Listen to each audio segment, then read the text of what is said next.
अगर मैं गलत नहीं हूं तो आपने भी शायद 12 वर्ष की उम्र में ये संकल्प तभी लिया था जब आपने खुद अपनी आंखों से एक पुजारी को ताला खोलते हुए पूजा करते हुए देखा ऐसे था। नहीं हुआ था। अच्छा, मुझे बताएं। मुझे तो वहाँ क्या है कि मैं बहुत छोटी थी ना, तो प्रवचन करती थी। अच्छा। कथा नहीं, अच्छा, डिस्कोर्सेस, उपदेश।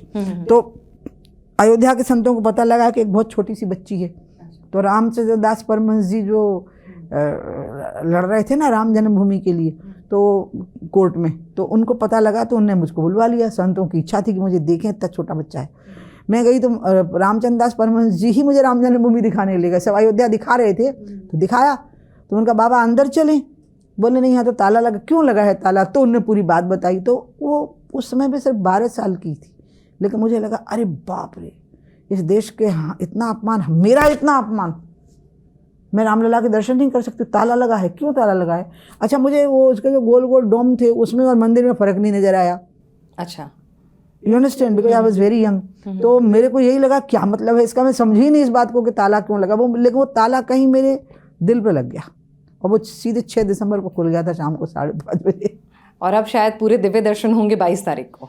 अरे वो तो मैं कभी सोचती हूँ कि ये सच हो जाता है क्या ऐसा।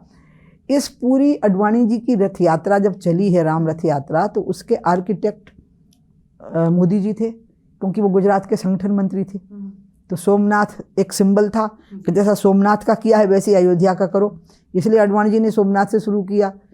अडवाणी जी के रथ पर प्रमोद जी थे, लेकिन आर्किटेक्ट अडवाणी जी की रथ यात्रा के पूरे मोदी जी थे। मोदी जी की क्या जिम्मेदारी होती है? संगठन मंत्री थे ना गुजरात नहीं, तो उस रथ यात्रा में वो क्या उनका रोल रहता था? पूरा प्लान कर दिया, पूरा उस रथ प्लान यात्रा कैसे होगा। अच्छा, ये रथ कैसे चलेगा, कहाँ से चलेगा, कहाँ पहुंचेगा, एक व्यवस्था कर दी और उस व्यवस्था को मॉनिटर प्रमोद महाजन जी कर रहे थे।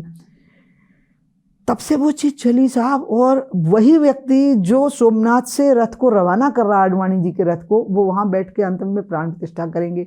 यजमान हैं, और जैसे यजमानों की तरह पूरे व्रत उपवास किए जा रहे हैं। हम नहीं कर रहे, हम लोग दबा के खा रहे हैं। और वो यजमान के जो पूरे नियम कायदे होते हैं उनको पूरा करके और फिर वो प्राण प्रतिष्ठा में बैठेंगे।